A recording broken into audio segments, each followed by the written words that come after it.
Tao po, pabili.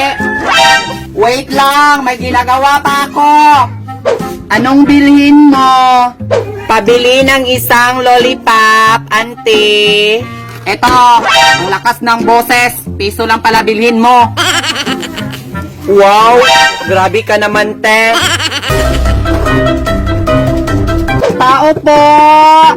Tao po, pabili!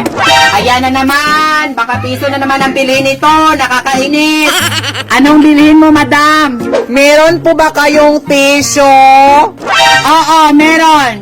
Magkano po ang isang tissue? 20 pesos lang, madam! Kuha po ako ng isa! Oh, eto na ang tissue! Ha? Ano to, te? Tissue to, te? Organic tissue po ito.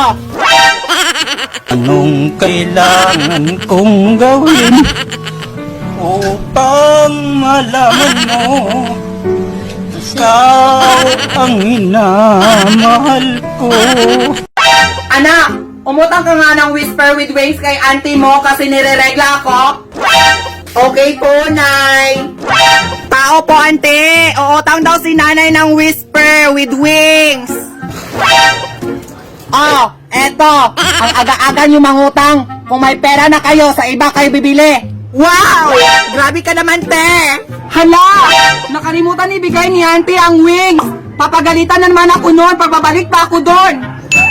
So, Wes, kunan kita ng pakpak para may wings na ang Whisper ni nanay at di na ako papagalitan nun. Nay! Ito na po yung Whisper mo with wings na po. Ano to, anak? Nakakabubo-bubo mo naman. Sabi ko sa'yo, Whisper with wings.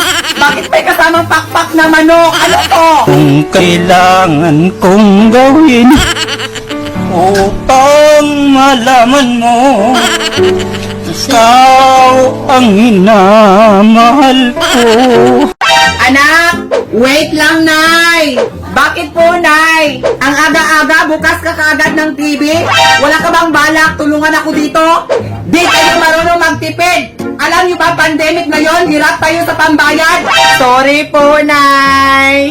Patayin mo ang TV na yan, tapos linisin mo ang buong bahay. Okay po, Nay.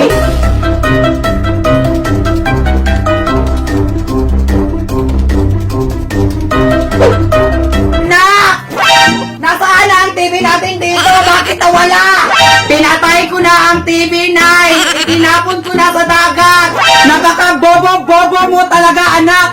Saan mo ba nilagay ang utak mo? Anong kailangan kong gawin upang malaman mo ikaw ang minamahal ko?